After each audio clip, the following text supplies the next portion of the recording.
अगस्त बाबा के दरवाजे पर जो भगवान शंकर ने कथा सुनी थी वो रामचरितमानस थी। कोई कहे ये सुनी, कोई कहे वो सुनी। तो रामचरितमानस की भी शुरुआत भगवान शंकर की ही कथा से होती है।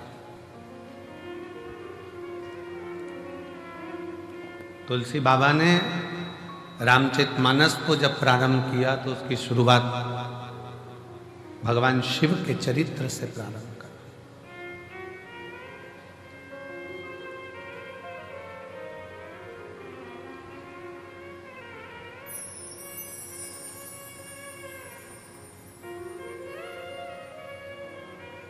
केवल शिव के चरित्र से।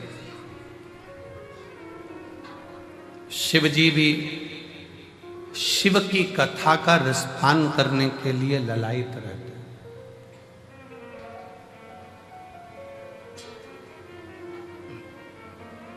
अब आप कहोगे कि ऐसा कैसे हो सकता है कि शिव जी की कथा सुनने के लिए ललायित रहते हैं।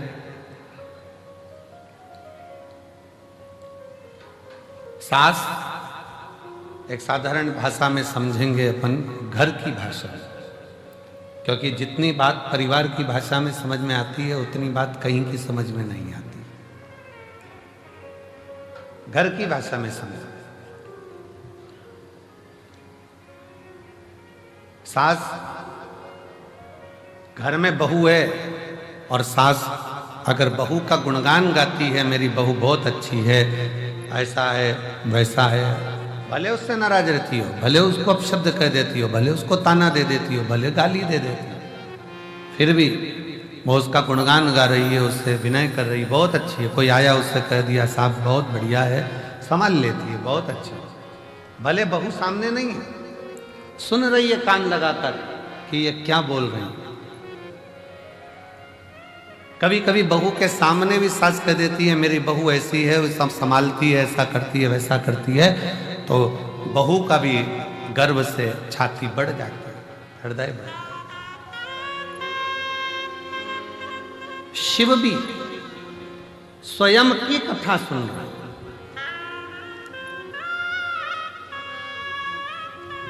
ललायित है।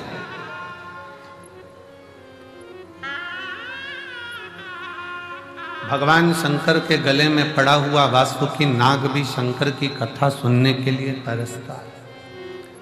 मस्तक पर चढ़ा हुआ चंद्र भी शिव जी की कथा श्रवण करने के लिए तरसता है। नंदी भी भगवान शंकर की कथा को श्रवण करने के लिए तरसते हैं। तो पूछा कि ये जो शिव की कथा को श्रवण करने के लिए ललायित होकर एक दृढ़ निश्चय कर विश्वास लेकर भरोसा लेकर जो शंकर जी की कथा में पहुंचता है वो कौन है? तो कहा वो कोई दूसरा नहीं, 33 कोटि देवता और शिव स्वयं कथा में आकर बैठते हैं और कथा श्रवण। कोई दूसरा नहीं सुनेगा। कथा किसको अच्छी लगती है? जिसके हृदय में शिव बसता हो, जिसके शंकर बसते हो। आवाज सेट नहीं हुई आज। जिसके हृदय में भगवान भंडारी के दरवाजे पर पहुंचे हो और कल का ही वो दिन है जिस दिन ये सारे रुद्राक्ष कल की रात्रि में दिन में बाबा की कृपा से एक आनंद की ऊर्जा से सराबोर हो जाते हैं। वो फुलेरा दूज कली की है। कली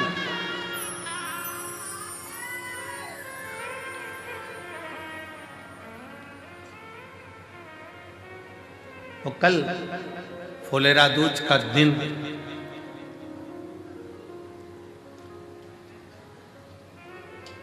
धतूरा चढ़ने का दिन, शिव की भक्ति का दिन, शिव के भजन का दिन और इस रुद्राक्ष महोत्सव का सबसे बड़ा सबसे प्रबल दिन कल का रहता है, जिसमें शंकर भगवान आनंद के साथ विराजित।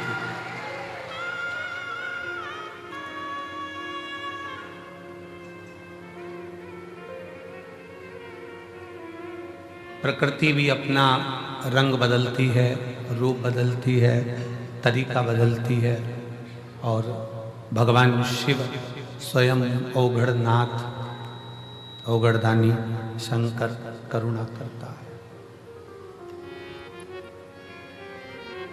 तीनों दिन लगातार, कल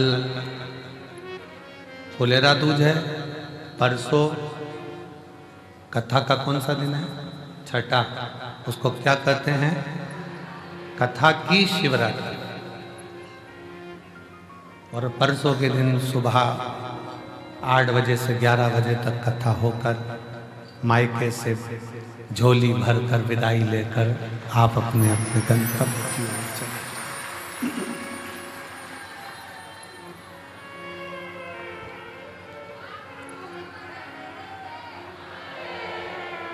जमाई आए होंगे तो जमाई को भी बाबा कुछ अच्छा गिफ्ट देकर भेजेगा, और नाती पंती भी आए होंगे तो वो कुछ ना कुछ देकर जरूर भेजेगा, वो भेजता।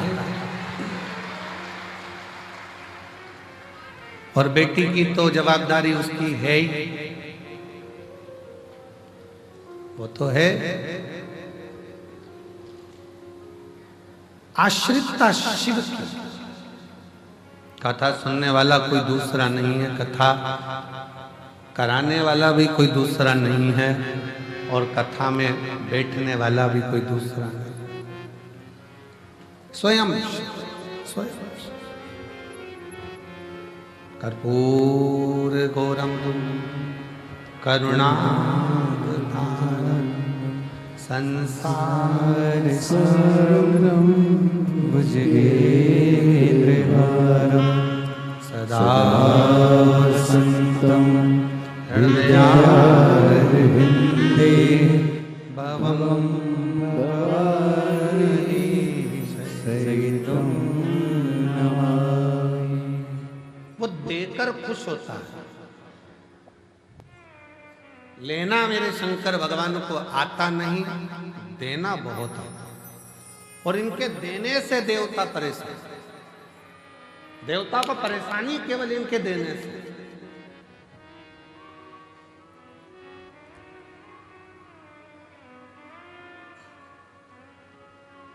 काम वाली आई, बहू ने उठाई मिठाई, पन्नी में बांधी और काम वाली को दे दी। सब्जी बांधी सब्जी दे दी, रोटी बांधी रोटी दे दी, सामान बांधा सामान दे दिया, आटा बांधा आटा दे दिया, चावल बांधा चावल दे दिया। तो सबसे ज्यादा परेशानी किसको होगी? सास को। ऐसी लुटाई जा रही है जैसे इसके बाप के घर से लाई, ऐसी लुटाई भर भर के दिए जा रही है, दिए जा रही है, दिए जा रही है।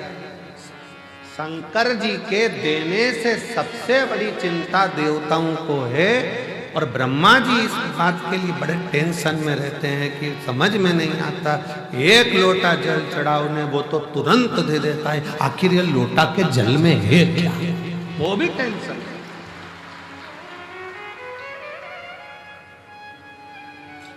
एक बार इंद्रदेव से भगवान ब्रह्मा जी ने कहा था, भोला बनो पर इनके जैसे मत बनो। ये इतने भोले हैं, इतने भोले हैं कि कोई गाली भी देता है तो ये समझते हैं कि वो उसमें कहा ले वो सतुआ बाबा जी काशी वाले, उनसे काशी में किसी ने पूछा, ये आशीष इतनी जल्दी जल्दी जल्दी जल्दी जल्दी जल्दी क्या बोलता है?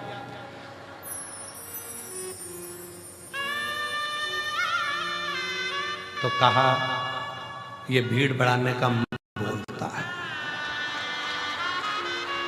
बोलते बोलता बोलते शुरुआत इनकी उसी से होती है। लीला भाई कमला भाई इतना भी भोला नहीं हो कि कोई गाली भी दे तो तुरंत दे देगा। चोर चोरी करने के लिए गया, स्टूल कुर्सी नहीं मिली, शिवलिंग पर चढ़ गया और उसको भी प्रदान कर दिया। उसको कम से कम देखकर तो दो कि किसको दे रहे हो।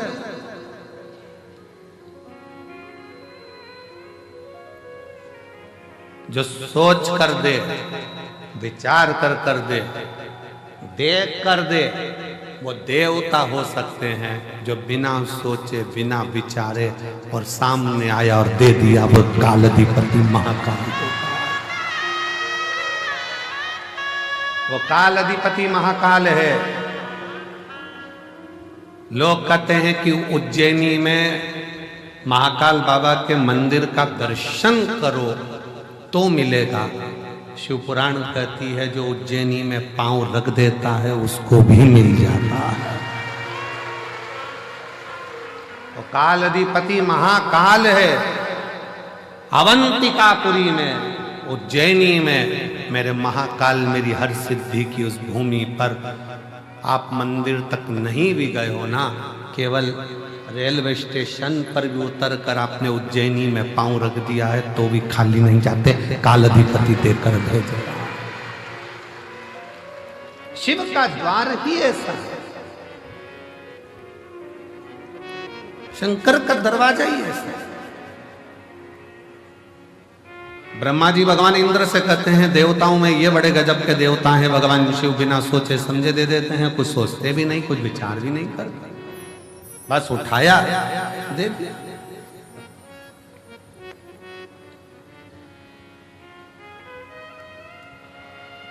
और बखान क्या करूं मैं राखों के घेर का, चपटी बहुत में खजाना कुबेर का। हे गंगाधार मुक्ति द्वार ओंकार तू, बोले ओंकार तू, आयु शरण तिहारी शंभु तार तार तू। बिना सोचे दे रहा, बिना विचारे दे रहा, जो आया उसको देखकर भेज दिया।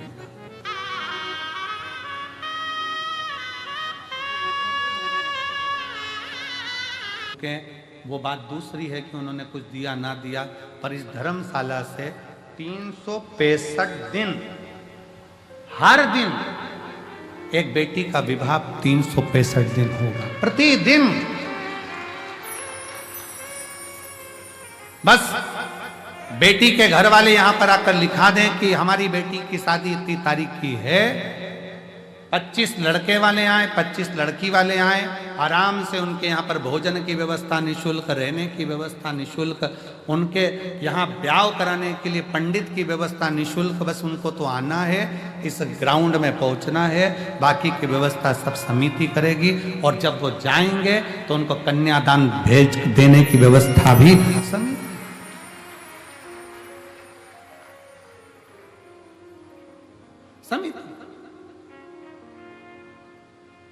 उसका कारण केवल इतना सा है कि बड़े दिव्य भव्य एक ये आयोजन होता है, इसी को समेटने में और करने में समिति को बहुत ध्यान देना पड़ता है। ज़्यादा दिव्य भव्य आयोजनों में बहुत सम्मेलन रख दो, बहुत सारे लोगों को बुला लें, फिर वो आयोजन रखें, फिर वो तो इससे अच्छा है रोज प्रतिदिन एक बेटी का कन्यादान हो, वो अपने घर जाए, अपने जीवन को आनंदमय करे, यही शिव। तो यहाँ जो भूमि है, इस कंकर शंकर की धरा पर, कंकर शंकर की भूमि पर आप जब दर्शन करेंगे कुछ समय के बाद में, तो यहाँ गौ माता की स्वतंत्रता का भाव, तुमरुकेश्वर बाबा का सुंदर कॉरिडोर का दर्शन, सुंदर एक जो हॉस्पिटल बनी रहा है उसका निर्माण कार्य चालू है, वो हॉस्पिटल का दर्शन, गुरुकुल का दर्शन, एक ही भूमि पर जब आप आएंगे तो आप ये मानेंगे कि यही सतयुग, यही त्रेता, यही द्वापर, यही कलयुग का आनंद दर्शन कर कर सुख श्रेष्ठ। कहा पूर्व में गौ माता स्वतंत्र घूमती थी। जिस बेटी ने प्रश्न करा था सिरसा की, उस बेटी को जवाब है जिन्होंने कहा था क्या गाय दूध गिराती थी वहां शिवलिंग था। वेद और गौ माता स्वतंत्र थी। गाय को रस्सी से बांधा नहीं जाता था, गौ माता को बांध कर नहीं रखा गया, स्वतंत्र घूमती। और मेरी गौ माता जब स्वतंत्र घूमती थी उस गौ माता के अंदर उसकी नस नस में भगवान बसा हुआ है। गाय अपनी दृष्टि से देख लेती थी कि यहाँ वो तत्व है जिससे शिव मिल सकता है, तो अपने चारों थन का दूध वो नीचे गिरा देती थी। चारों थन का दूध वो नीचे गिरा देती थी। ये सतयुग की बात है। फिर आ गया त्रेता। त्रेता में गौ माता का बछड़े को, क्योंकि बछड़े को दूध की 4 थन का दूध बछड़े को मिलता था, देवता को मिलता था। सतयुग में 4 थन का दूध प्राप्त हुआ। त्रेता आया, 3 थन का दूध गाय को, गाय के 3 थन का दूध बछड़े को प्राप्त होता था। 1 थन का दूध देव को और ब्राह्मण संत साधु गुरुजन प्राप्त कर तिथि